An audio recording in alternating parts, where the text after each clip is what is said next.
everybody. Welcome to Beach Channel Live. I'm your host, Amber Joy Lyne, also known as the Dancing Comedian.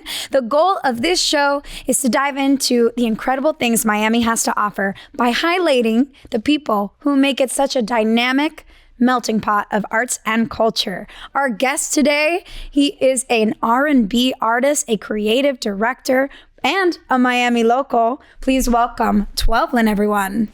What's going on? What's going on? What's up? He's so low key. He's so cool and chill. Nah. So you're born and raised in Miami, huh? Yeah, born and raised here. Where'd you go to high school? Carol City. Carol City, man. So I feel like do you think that you're being born here already influenced your music? And yeah, being born here and even like seeing the music itself like come about. Like my specific neighborhood in Carol City is like off of 42nd Avenue by Florida Memorial University. It's a college. It's one of the colleges that's here, you know.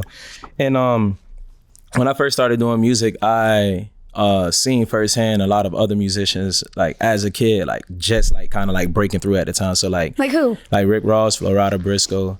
Like these were artists here in Miami that we was listening to, and they was recording like a couple blocks back from my house. Right here. You know what I mean? So like every day, like just pretty much just like going about and seeing Po' Boy pump up at the time in like 2001, 99, 2001, 2, 3, 4. But this is like, pre-internet, the way that it is now. Yeah. So how were you hearing about things that were going because down? We was outside. Like when I was a kid, we was outside. We was riding our bikes. Like we was at the corner store. We was buying frozen pops and quarter chips. You get what I'm saying? Having a childhood, imagine that. And so you would hear about a new artist. You'd hear it on the radio. You would hear it on the radio. You would see them in the streets passing out CDs. Yeah, growing up, like how like discovering the music itself was more so like word of mouth, you know? So like it's kind of organic. Yeah, it was organic. Like we was outside, you know, we was riding our bikes around the neighborhood, going to the corner store. A lot of those musicians used to hang out at those same corner stores. Like I remember going to the corner store behind my house in Florida being like right at the corner store, like before actually blowing up. So it's just like, you know, the internet now it contributes a new tool to be able to market and advertise, but word of mouth is still the same thing. Like being present and being in the moment is still the most impactful way of going about doing things. Did you feel that because you saw people's success so adjacent to you, that it was more possible? And, you know, imagine somebody who's in the middle of the country, who's got a dream, who wants to be something, but it doesn't feel real. Now you have all this inspiration that you're kind of growing up alongside. Do you think that made you feel more confident in chasing your dream? Yeah, you know, what you're saying, I never actually thought about it in that way, but it did. Like I always just felt like the confidence was always in me because I always felt I could do anything I wanted to do. Like growing up, I always had that. But thinking about that now, yes, because like I said again, I was like 8 and 9 years old, like seeing Cool and Dre trucks, you feel me, like riding up and down the block. Proximity, man. You get what I'm saying? Like seeing, what's his name, Dre Films? Something like that, I don't remember. But he used to shoot everybody videos. Like, you know, I just seeing it, you know what I mean? So it's like the possibility was always there because the same projects and the same blocks that I lived on, we all was living in the same exact, you know, projects in the same neighborhood. Right, so it just felt like it was possible. Yeah, it was definitely possible. It wasn't. Did you have some mentors early on that kind of guided you? I didn't have mentors growing up. I had every dude in my neighborhood just pushing me and leaving me gems. You get what I'm saying? So like, I learned a lot from a lot of people by just watching and having conversations. You know, so like my first time ever in the studio, one of my brother's friends, he was signed to MMG at the time, and he was in like this collective called Deuce Pound, and he was Ross' first artist. They was Ross' first artist at that time after he dropped like Hustling way back then. He had a studio set up in his house, and he hit up my brother. He was like, "Yo, we heard Vars be they called me Vars." He was like, "Yo, I heard Vars be rapping. Bring him through the studio." So they brought me through the studio. My big cousin helped me write my first rhyme, and they gave me my name that day. So they gave me my name was V12. Coming up, everybody called me V12. And why? How did the 12 come in? Because they said I was fast for my age. You know what I mean? So like V12 comes from, you know, that's the highest performance engine you can put in a car. And I didn't hang out with other kids. I did not know that, but I'm glad I do now. Yeah, I only hung out with all of the older guys. So they was just like, yeah, we will call them V12. My first name Vars, and it was just like, yeah, V12, that's V12. And so you were young. Yeah, I was young. I was 9 years old. 9 years old when you first got your first taste. My first in the studio, and it was very vulgar, and it was very, very, a lot of curse words in it. It was really bad. But do you think that ignited you just to see? I mean, how many kids get an opportunity to be in that space like that? For me, it's the stage, you know, getting on stage at little, that it became an addiction to feel the people, the energy of a crowd. So for you, do you feel like it was more that energy of the collab and being in a studio? Because it's not just you have people watching you. It is a crowd in a sense. You have to be able to measure up, to perform, to not choke. I mean, the biggest fear is not wasting people's time and not disappoint them. Even as a kid, I didn't want to like disappoint. So like I had to thug it through and push through things, you know, and it was just me. Like I'm the baby of the family too. So it's like, I don't want to say the pressure was on me, but like a lot of eyes was on me, especially for my mom, because I was her last. So she, you know, so has your mom always supported your music? You know, my mom didn't know that I created music and or art entirely until I was about like 21. No way. Yeah, I kept it away from her. I didn't want her to, because like, you know, just like anybody else's parents, they want you in school, they want you, you know what I mean? And of course. When I moved out of my mom's house at like 19, I moved into my own crib, me and my friend Forbes and Ronnie J. Ronnie J is also a producer from out here. So it was me, Forbes, Ronnie J. A little bit after that, you had the kid XXX. Like all of us lived in the same crib, you know, in Miramar. And so that synergy must have also. My mom didn't know that I was making music until like I booked my first flight to go somewhere. Like I had to go to New York, then I had to go to LA, and she was like, yo, what you doing? Then I started making like, you know, good money, and I started buying her things. And then she like, yo, what you doing? You know, and then don't eventually, mom, it's not what you think, it's music. Eventually she found out because her friends started, you know, like showing her stuff of me and like asking about me. So, I mean. So you kind of protected your art from judgment because you especially knew. The judgment mainly. I didn't know how she was going to take to it. Because I'm sure she's someone you respect a lot. Oh yeah. So if a negative word would have had a big impact on you. Yeah, even though I know she wouldn't have said anything. No. I just didn't want to know. I just know she just, even though she wouldn't have said nothing, I knew she would have been thinking a lot of things. And again, like the music wasn't like, my music as an adult wasn't as worse than when I was trying to figure it out when I was younger. Like, you know, like the music definitely have nothing but positive output. And I just wasn't ready for her to, I wasn't confident in myself fully yet. I didn't know exactly it was actually going to work. So I didn't want to share even that though with you were her. already making checks. Yeah, I still didn't. Like, I was just doing it. It was fun for us. We was 20. You know what I'm saying? Like it was 19, 20, 21, 22. Did you ever have a moment where you're like, maybe I should be doing something else? No. No. Nah, never. I never felt like I should have been doing anything else. I always knew that I needed to be doing whatever it was that I felt I needed to do. And I just need to figure out a way of making it happen. Yeah, make it happen and be able to sustain my livelihood. No, I get it. People always ask me, how do you have so much energy? It's because I only do things I want to do. Yeah. You have endless energy for things you want to do. Yeah. Ask me to do something I don't want to do, no energy for it. So I get that. It's kind of like there's no other option. When you have no other option, you don't give yourself an out. You hustle harder, you push for it. So you are performing live at this time? Yeah, so at this time, like in Miami, where were the spots that you could actually present your music? Or was it just from studio to people's ears? No. All right, so when I first started actually somewhat taking it a little bit more serious than my younger self would have, which is when I started performing live. So where were you performing? Yeah, so like spots we was playing at was like Element-T. Okay. So we had like Element-T, Bardo, which was David Sinopoly's spot. Which did you ever play in Churchill's? I played Churchill's, yeah. I played Churchill's. I played Las Rosas. Las Rosas, R.I.P. Las Rosas. Sweat Records. That was my first show. It was at Sweat Records. Sweat Records, man. What do you think about all these venues closing? I mean, you even have like, I've heard that Gramps is also closing down now. So, and that's the last of all of them. The last one. Wood's gone. I mean, yeah. For any Miami locals, these were the spots that you had opportunities to see live music. And now I worry, think about a kid who was in your position at 10, 12, where are they getting to go and get inspired by live music? When I first started performing, the first few places that I actually played was before Wynwood became what Wynwood is now.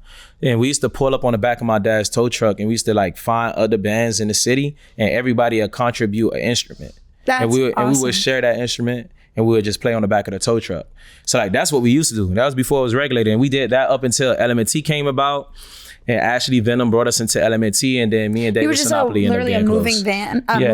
Yeah, it wouldn't move. They will pull up the tow truck and park it and set up everything. So set up the subs, set up the bass amps, set up the amps. And did you get shut down a lot? No, it wasn't regulated yet. It wasn't police ticketing people. It wasn't nothing. This is when Art Walk was Art Walk every second Saturday of the month. Every second Saturday, that's where you would pull up? Yeah, that's when we would play. That was how the birth of Wynwood, for those of you who don't know, that was how it started, with art galleries and live music. Actual galleries. Yes. Okay, so sorry, go back to, now you're playing in a band. You met this kid in West Palm. Yeah, in West Palms, yeah. Yeah. Oh, West Palms. So back there, right? So with that, it was more so of just like repetition. Like we'll just keep playing every weekend. And we just started watching our audience grow and grow and grow. And it wasn't even because the music was streaming. We didn't even have music out.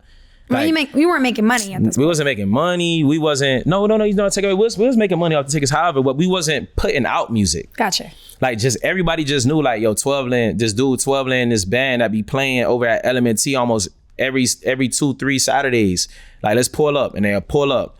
And it'll be a party. You know what I mean? Like I treat every show like a party.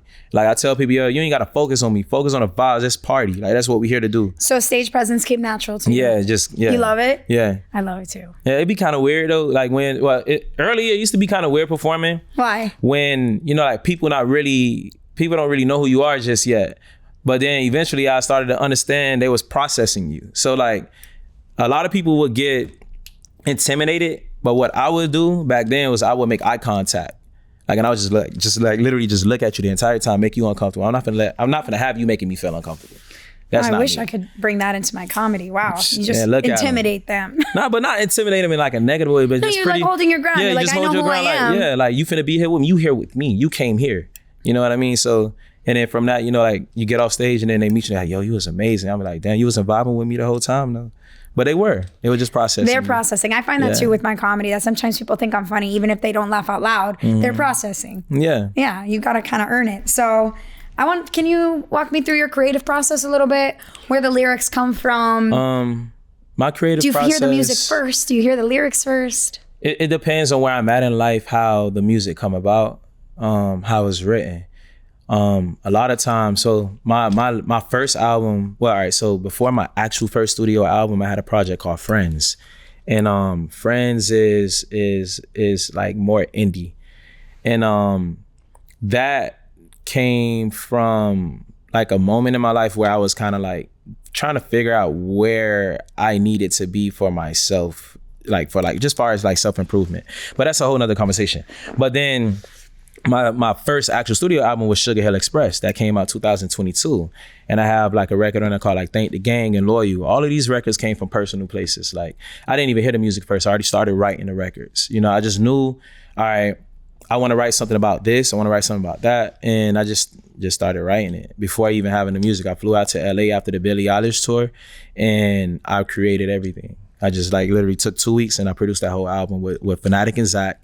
And prior to having that, like I was working with another producer named Infamous and Ben Billions at the time. And those two producers are like mega. Like they produce everything that you would hear on the radio from 2018 all the way up until now. All the the biggest Rihanna records, like everything. And you're working with them. And I was working with them.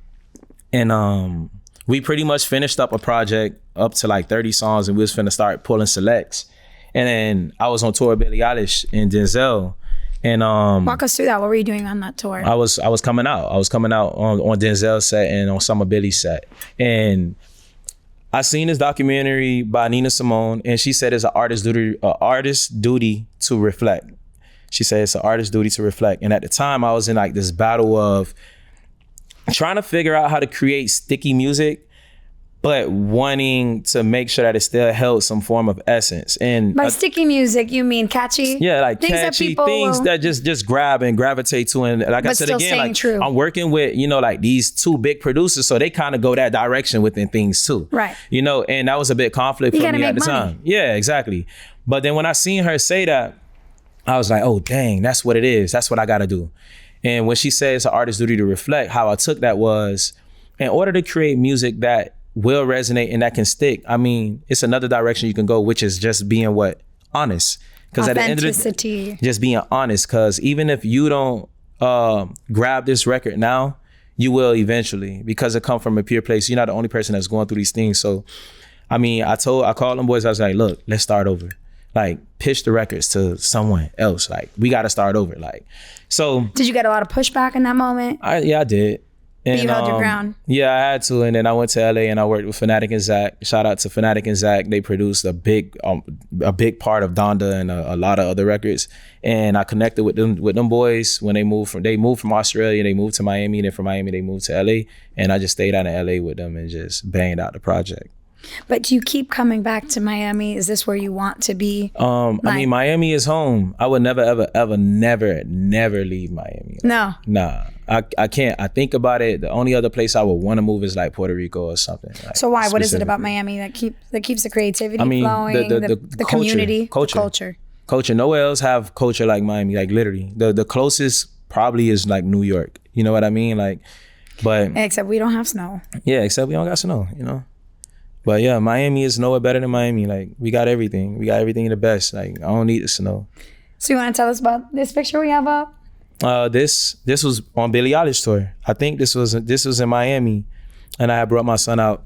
No, it wasn't a Billie Eilish tour. So I performed. Me and Denzel performed with Kid Cudi. So this is at the arena, and I had brought Legacy out with me. This is his first concert, and yeah, I thought he was gonna spaz out from like the lights and the loud noise, but he was like chilling. 2 or 3 years? He was like 2. Yeah, I think I had just cut my hair off too, so he was like 2. So do you see any musical abilities yet in him? When it comes to him, when he mess with like the keys, he don't like when you hit the white notes. He only like the black notes because everything sounds correct, so he can play those. He's very like his tone when it comes to tone. What do you mean sounds correct? But they're the sharps and the flats? Well, however it goes, like you could play any black note and it's gonna sound like you know how to play.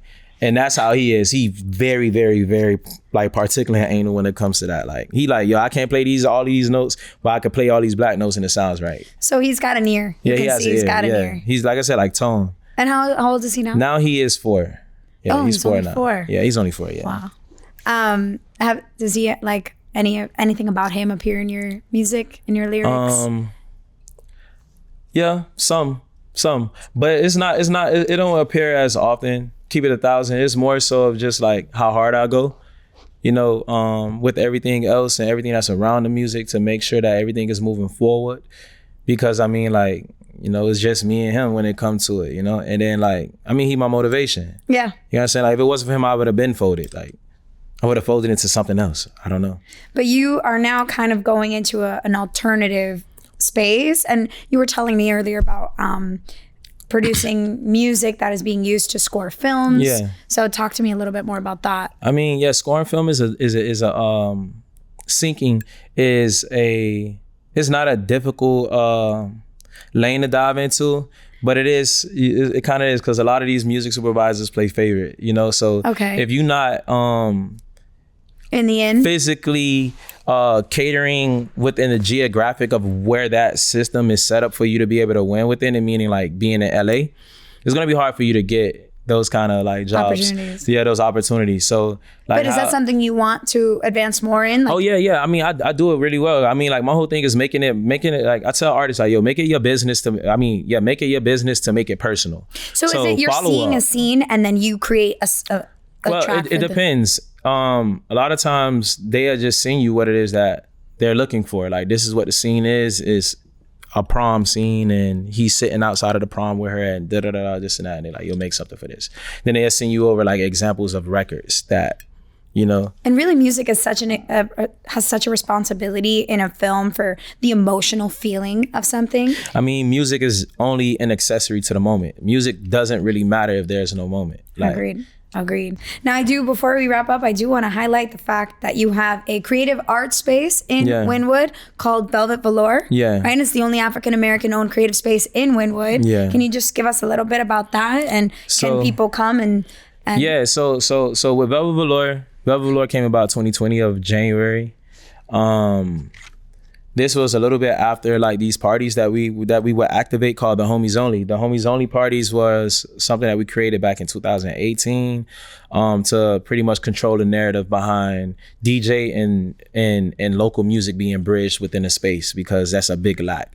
Like, we would go to parties and we wouldn't even hear even the biggest local artists' music even getting dropped due to how, I don't know, I guess like the lack of the connection in between artists and music tastemaker or whatever. Okay.